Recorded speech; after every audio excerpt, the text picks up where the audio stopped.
Bueno, la idea es contarle quiénes somos, cómo nació Inmunova muy brevemente. Antes de hablarles de COVID, les voy a contar una historia de 10, 15 minutos sobre un producto similar que habíamos desarrollado antes para el síndrome urémico hemolítico, porque siempre me gusta contar esta historia para que entiendan por qué pudimos reaccionar tan rápidamente y pudimos llegar a una instancia de estar finalizando un ensayo clínico por nuestra experiencia anterior. Y bueno, obviamente les voy a hablar los últimos 20, 25 minutos sobre lo que más nos interesa en este momento, que es el COVID-19. Inmunova es una empresa que fue fundada por mí y por otros dos emprendedores en el año 2009. Está vinculada al Instituto Leluar, que es un instituto de bioquímica donde se hace investigación básica y donde yo todavía tengo un grupo de trabajo que dirijo allí. Yo soy investigador del CONICET. Y bueno, lo que hicimos fue darle de formato de startup, de empresa, para poder llevar a desarrollar productos que tengan impacto en la práctica médica, basándonos en nuestro conocimiento en el área de ingeniería de proteínas y de anticuerpos. Actualmente esta empresa está ubicada en este edificio muy bonito que es la Fundación Argentina de Nanotecnología, en el campus Miguelete de la Universidad Nacional de San Martín, donde tenemos alrededor de 100 metros cuadrados de laboratorios y un espacio similar de oficinas, donde trabajan alrededor de 25 personas que componen esta empresa. Y trabajamos tanto en el desarrollo de productos biotecnológicos para uso en salud humana como en salud animal. Y la empresa fue creada en base a una tecnología que surgió del laboratorio que les contaba antes, que es una tecnología para el desarrollo de nuevas vacunas o nuevos inmunógenos. Ahora les voy a hablar muy brevemente de eso.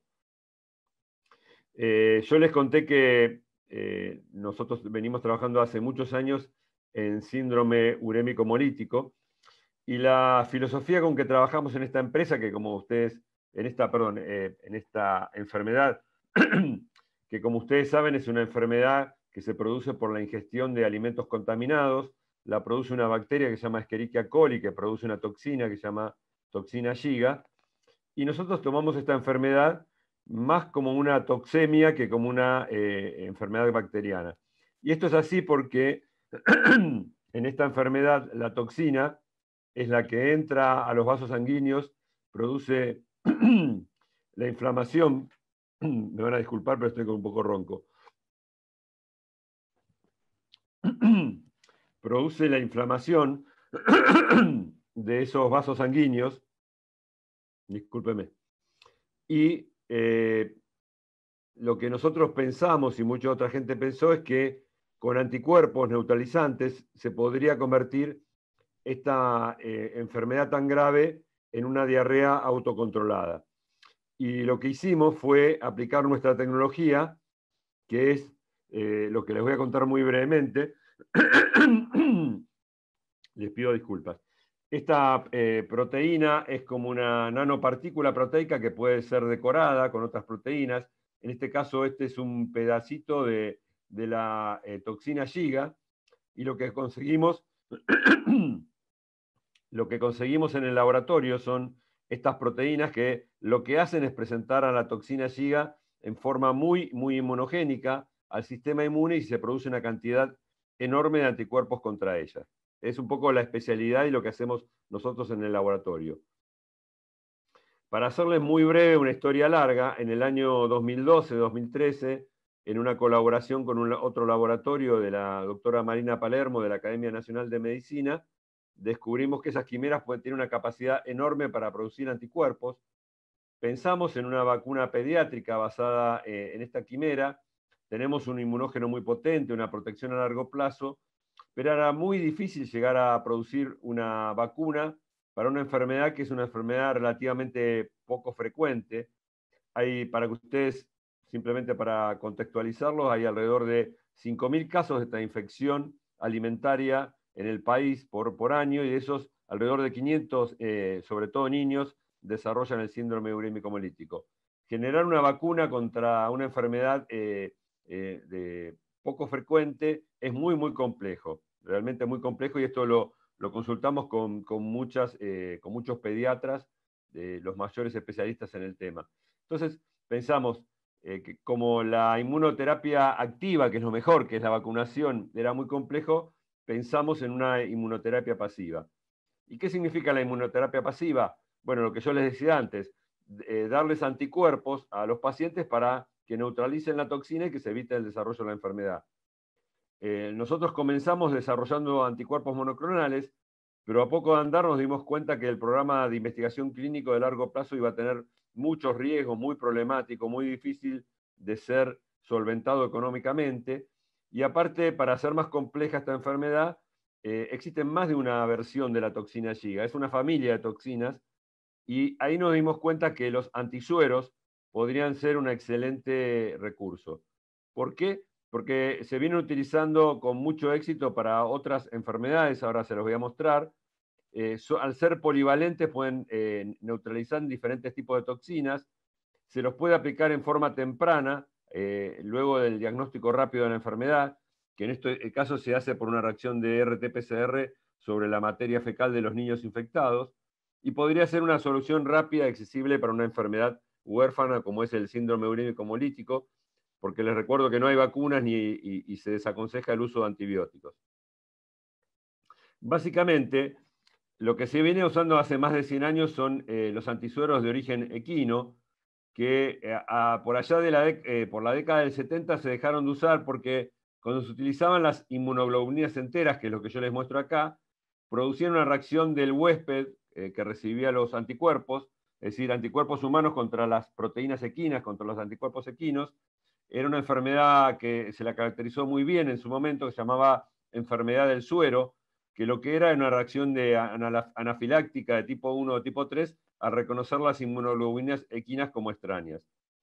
Alrededor de la década del 70, del 80, se desarrolló una tecnología biotecnológica muy simple, que es que estas inmunoglobulinas se pueden ser tratadas con una proteasa que lo que hace es digerir el dominio constante. Ustedes ven que la inmunoglobulina tiene la forma de una Y. Estos dos brazos son los dos brazos que unen al antígeno, y este dominio que está acá es el dominio constante. Con un tratamiento muy simple, con una enzima que se llama pepsina, a un pH muy ácido, se puede digerir el dominio constante, y lo que se obtienen son estos fragmentos que tienen dos características muy importantes. Conservan ambos sitios de unir el antígeno, por lo cual son muy potentes como neutralizantes, pero pierden el dominio constante, que es donde se ubican todos los determinantes antigénicos que producen las reacciones adversas de la enfermedad del suero. Es decir, se convierte a una droga potencialmente tóxica en una droga muy, pero muy segura, y ahora les voy a mostrar muchos datos para demostrarlo.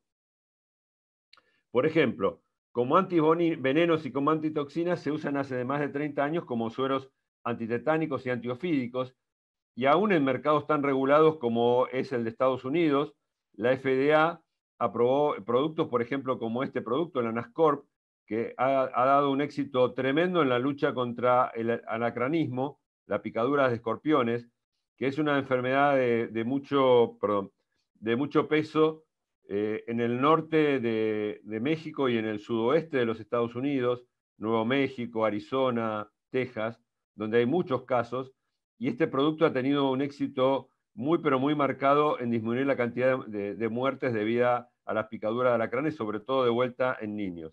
Pero, por ejemplo, otra empresa ha desarrollado una antitoxina heptavalente contra 7 subunidades diferentes de la toxina botulínica, que también es un problema serio, aunque poco frecuente. Y bueno, los antivenenos contra picaduras de víboras se vienen utilizando hace muchísimos años en todo el mundo. Entonces, esta respuesta policlonal contra diferentes epitopes da un mayor poder neutralizante y una ventaja competitiva sobre los anticuerpos monoclonales. Solo a modo de ejemplo, les muestro que una investigadora, una médica que se dedica a este tema en Arizona, que se llama Leslie Wire, pudo demostrar en prácticamente 5 ensayos clínicos, que después se hizo un metaanálisis, la enorme seguridad de este tipo de productos, estos fragmentos de anticuerpos utilizadas contra la picadura de alacranes. Fíjense que De 1.500 pacientes, 1.200 de ellos niños, solamente 3 desarrollaron reacciones de anafilácticas de tipo 1 y 8 de tipo 2, es decir, una incidencia bajísima de reacciones inmunes retardadas.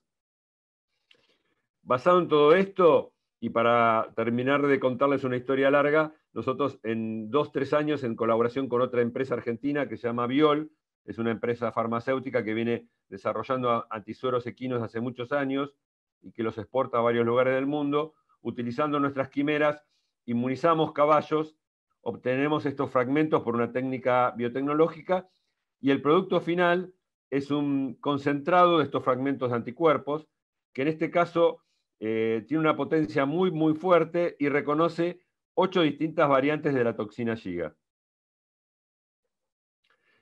Como era el primer producto de este tipo que íbamos a empezar a utilizar en humanos, durante el año 2016 y 2017 hicimos extensos ensayos preclínicos en 2 modelos animales, ratones y conejos, y después ADMAT, basado en todo ese trabajo, nos permitió en el año 2018 hacer un estudio de fase 1, se llama First in Human, de la primera vez que se prueba en humanos, en el Hospital Italiano de Buenos Aires, en el servicio de farmacología clínica, donde tratamos a 14 adultos voluntarios sanos, primero con una dosis baja, con otra dosis más alta, y después con 3 dosis divididas cada 24 horas, y la verdad que nos fue muy bien, prácticamente no hubo ningún evento adverso serio relacionado con la medicación, no hubo, aún en los pacientes que recibieron 3 dosis separadas por 24 horas, la vía de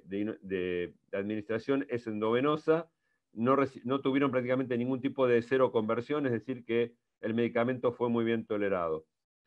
En el año 2019, basado en estos resultados, la Agencia Regulatoria Argentina, ANMAT, nos permitió empezar un ensayo clínico muy ambicioso para demostrar no solo la seguridad, sino la eficacia de nuestro medicamento para la prevención del síndrome urémico hemolítico.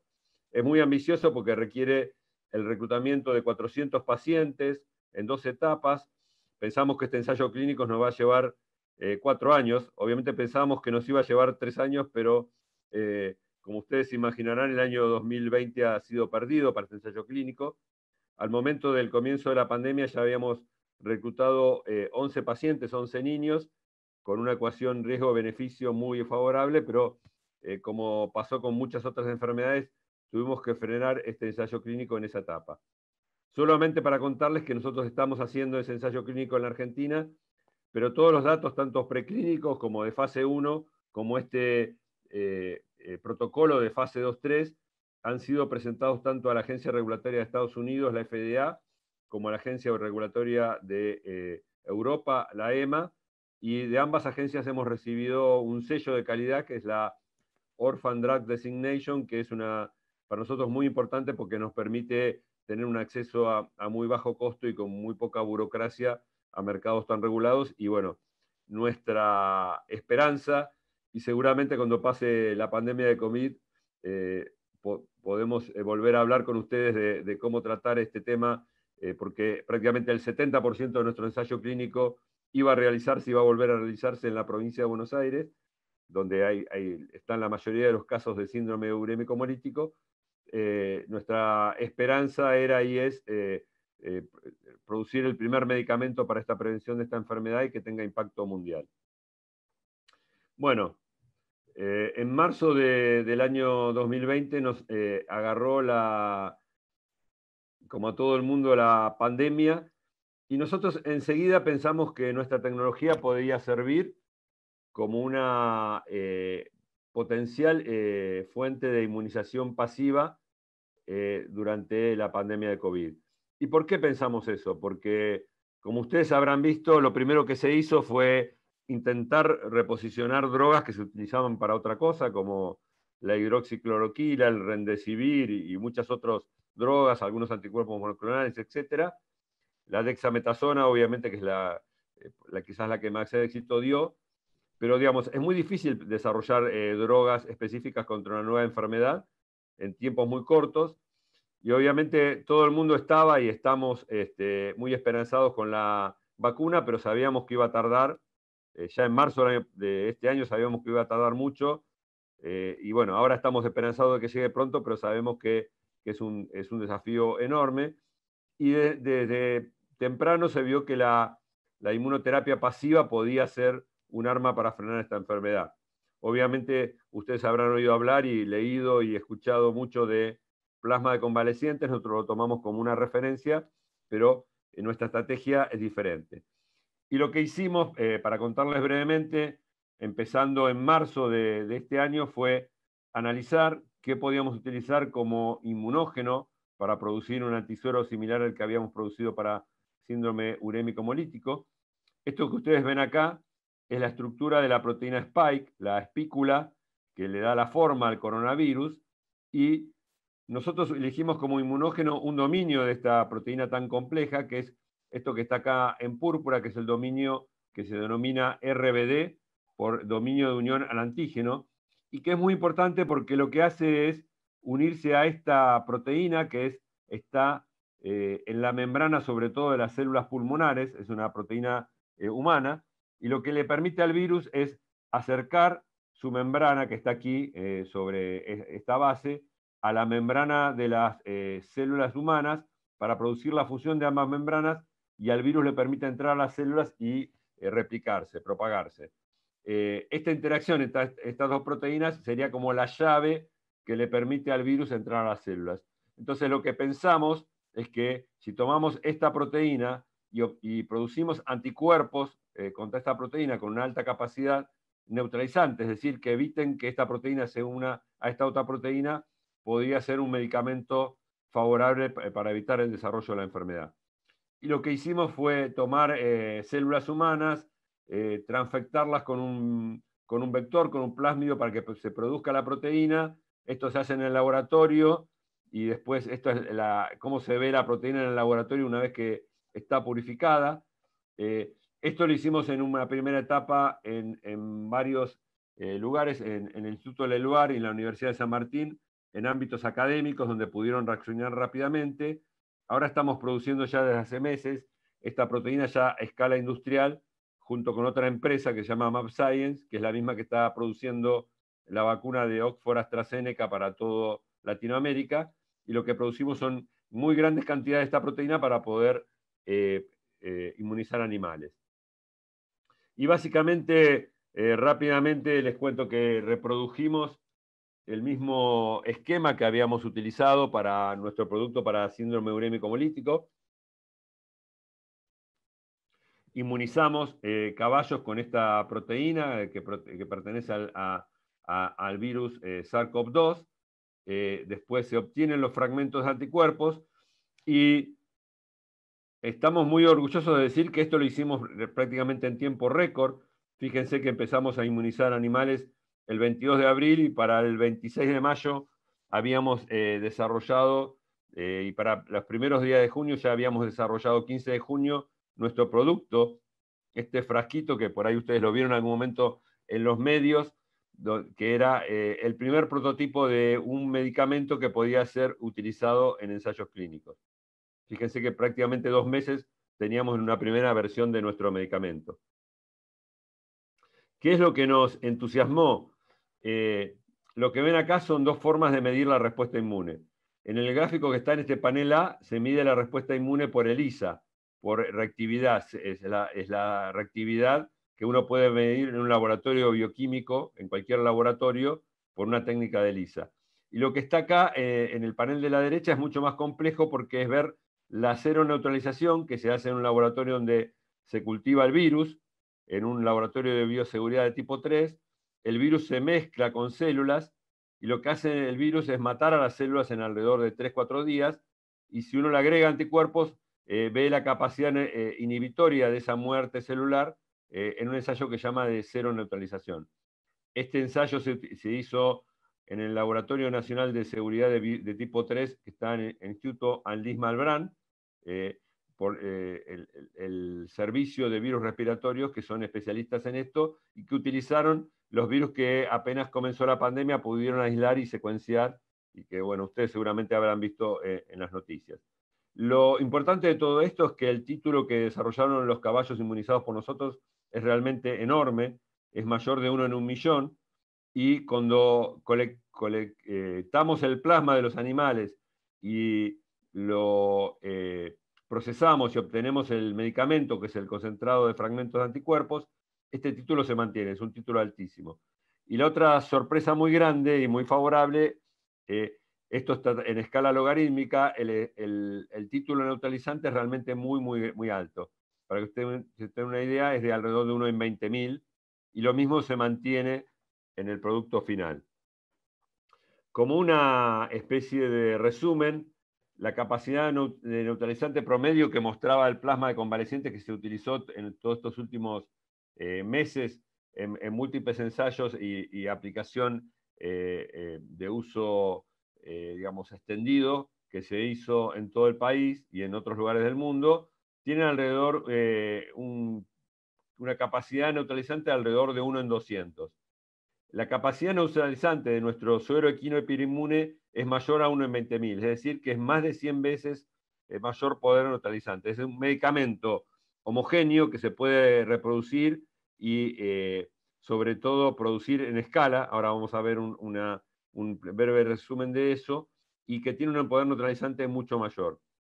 Y una cosa que nos entusiasmó mucho a nosotros es que, al no tener ese dominio constante, podría evitar algunas de las reacciones adversas que se teoriza que pueden producir los anticuerpos, aún los de los mismos pacientes, en esta enfermedad, que son reacciones digamos, de ayuda a la entrada del virus a las células. Es una cosa contradictoria, pero, por ejemplo, se ha estudiado mucho en enfermedades como el dengue y como el RCB, la bronquiolitis producida por el virus RCB, donde se producen estas reacciones donde los anticuerpos no solo que no frenan al virus, sino que pueden aumentar la entrada del virus a las células. Esto todavía no está fehacientemente demostrado en coronavirus, pero es una sospecha. Y también hay mucha sospecha sobre que los anticuerpos pueden producir o ser fundamentales en la etapa de las reacciones inflamatorias exacerbadas, que es la etapa más compleja de esta enfermedad. Nuestros anticuerpos carecen de los dominios constantes que podrían producir este tipo de reacciones adversas. Y una cosa muy importante que para nuestro proyecto es que yo les conté, hablé mucho del excelente perfil de seguridad, y ese excelente perfil de seguridad nos permitió lo que se llama un fast track regulatorio.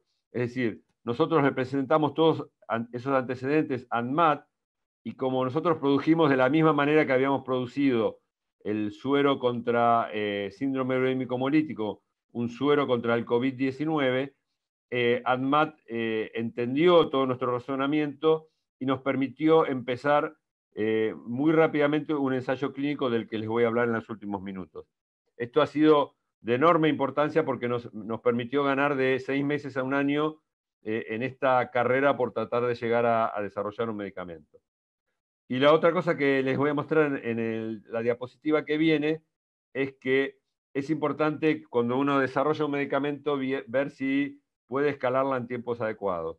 Todos estamos escuchando hablar de escalabilidad en el tema de las vacunas.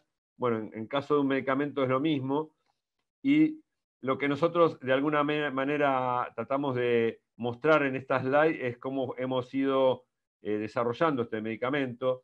Comenzamos con colaboraciones con instituciones académicas en marzo.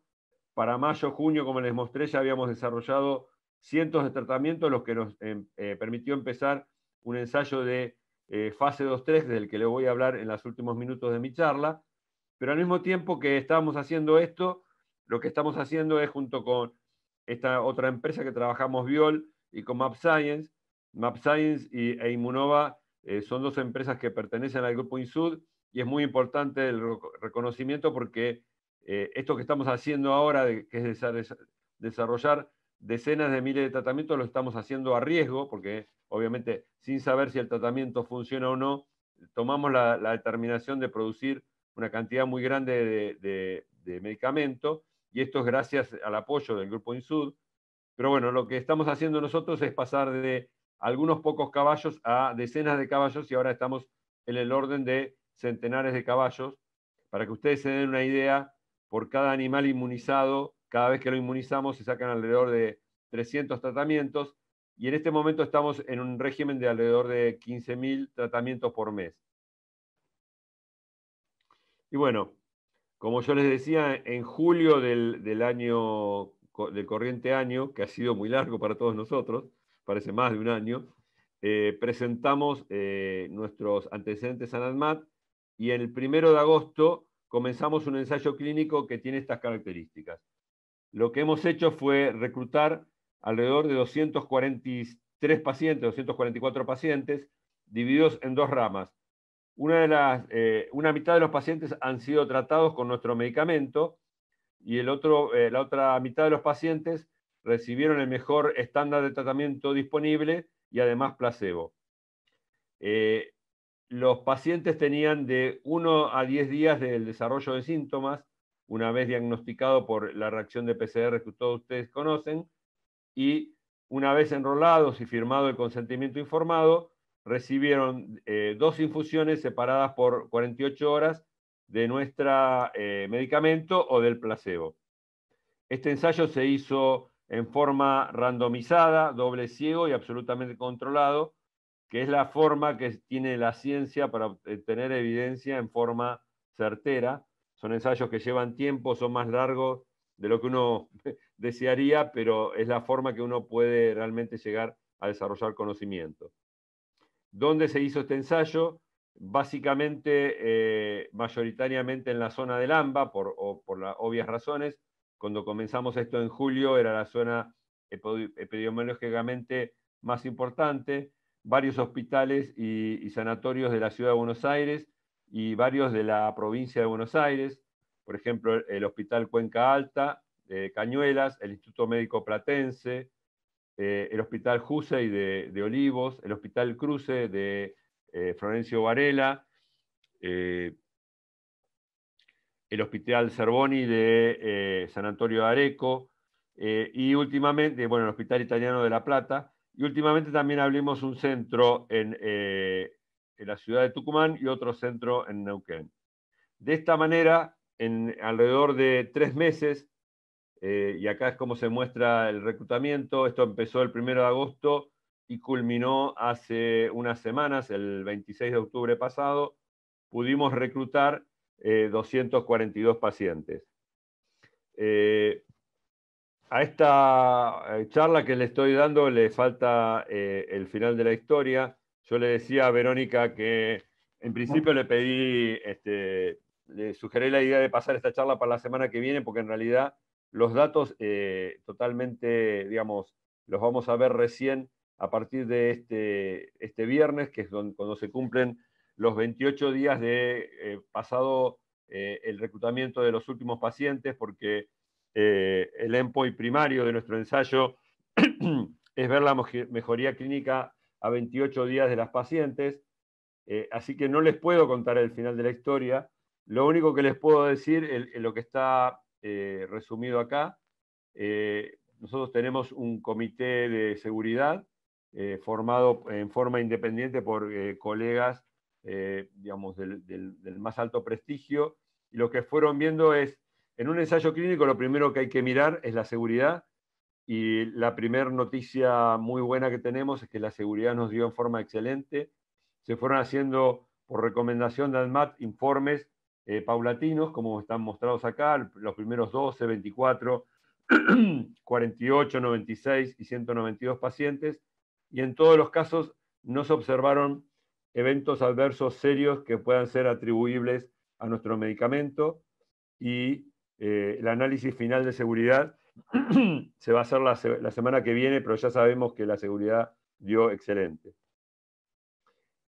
Alrededor del 21 de octubre se hizo un análisis interino donde se vislumbra algo de eficacia. Nosotros como sponsor ahí no intervenimos porque es una condición del doble ciego. Lo que sí sabemos es que no se declaró futilidad, es decir, que el ensayo no sirviera.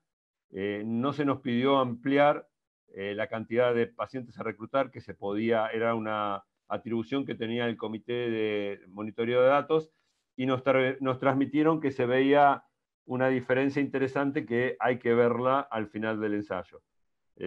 Nosotros estamos esperando ese final del ensayo para ver los resultados, pero lo único que le podemos transmitir ahora es un cauto optimismo. Bueno, y simplemente como reflexión final, mientras nosotros estábamos desarrollando esto, surgieron algunos resultados de plasma de convalecientes interesantes, los que dio el otro día la Fundación Infant, los del Hospital Italiano, que están por salir ahora en una revista de muy alto prestigio, donde mostraron resultados, digamos, diferentes en pacientes de moderados a severos con respecto al del Hospital Italiano, donde no se vio ningún tipo de efecto. Se vio un efecto positivo, una tendencia en pacientes moderados, en el caso del ensayo mostrado la semana pasada por la Fundación Infant. Y en cuanto a la inmunoterapia pasiva, pasaron muchas cosas en los últimos 2 meses, sobre todo en Estados Unidos, con la aplicación de anticuerpos monoclonales o cócteles de monoclonales, donde se ve algún efecto beneficioso en pacientes moderados. Y en pacientes leves sobre todo. Nuestro ensayo es en pacientes de moderados a severos, tiene 2/3 de pacientes moderados y alrededor de 1/3 de pacientes severos. Y bueno, nuestra mayor esperanza y donde esperamos poder dar buenas noticias próximamente es en ese tipo de pacientes, que son los que más nos preocupan porque son los que están poblando la mayoría de las terapias intensivas y necesitan de asistencia respiratoria mecánica o derivan en muerte. Así que estamos muy ansiosos, como toda la comunidad, en tratar de ver estos resultados y poder aportar con un medicamento nuevo a esta etapa tan compleja de la enfermedad. Así que bueno, con esto le termino agradeciendo obviamente a las empresas que hemos trabajado y las instituciones públicas que he nombrado antes, el apoyo muy fuerte del Ministerio de Salud, de ANMAT, con la cual tenemos realmente una relación excelente, no de ahora, sino ya de nuestro trabajo previo, las instituciones públicas del Ministerio de Ciencia y también del Ministerio de la Producción, que nos han ayudado en este escalado en el que estamos trabajando. Bueno, y este es el grupo humano de Immunova, que somos alrededor de 25 personas que, créanme que hace meses que venimos durmiendo mal, descansando poco, muy entusiasmados y con mucha fuerza tratando de llegar al final de esta historia. Así que bueno, les agradezco la atención y dispuesto a compartir con ustedes una charla sobre esto que les he mostrado. Bueno, Fernando, es excelente realmente y estamos todos muy esperanzados y quedamos atentos al resultado. Ayer hablamos esta posibilidad de postergar una semana la charla, lo cual no era posible, así que quedamos pendientes. Lo único que les puedo decir que hubiera sido más interesante la charla, pero bueno, no les puedo decir más que eso. No, es sumamente interesante y la verdad que ojalá funcione, ¿no? Porque se ha visto la extensión y el compromiso que hay con la infección en este momento. No sé quién quiere hacer preguntas, que si levanta la manito digital va a ser más fácil para verlos. Fernando, ¿hay desarrollos similares o investigaciones similares en otros países? Con respecto a antisueros policlonales del tipo que hacemos nosotros, hay un desarrollo similar en Brasil, hecho por un organismo público, pero están muy atrás, están recién discutiendo con las autoridades sanitarias para ver si les permiten hacer el ensayo y les piden un montón de datos previos preclínicos que no tienen. Por eso yo resalto tanto nuestra historia previa, que nos colocó casi en una situación privilegiada. Y también en Costa Rica, pero en el caso de Costa Rica no utilizan fragmentos de anticuerpos, sino los anticuerpos enteros. Y a nosotros no nos parece una buena estrategia por lo que les conté de las reacciones adversas que producen la enfermedad del suero, pero bueno, es su camino. Y ha habido muchos otros approaches similares y también mucha gente trabajando en tratar de purificar de plasmas humanos inmunoglobulinas a través de de algunos resultados promisorios que dieron los estudios de plasma de convalecientes, pero todo viene bastante atrás. O sea, nosotros la verdad que tuvimos una... Puede parecer lento llegar a fin de noviembre con un resultado de un ensayo clínico, pero créanme que a nivel mundial es una velocidad asombrosa la que podemos desarrollar, no solo nosotros, sino nuestra, y resalto varias veces y lo voy a volver a resaltar, nuestra interacción excelente con las autoridades regulatorias, porque la autoridad regulatoria tiene que pensar que lo primero que tiene que cuidar es la seguridad de los pacientes, ¿sí? Entonces, no se puede probar cualquier cosa de cualquier manera sin estar seguros de la seguridad.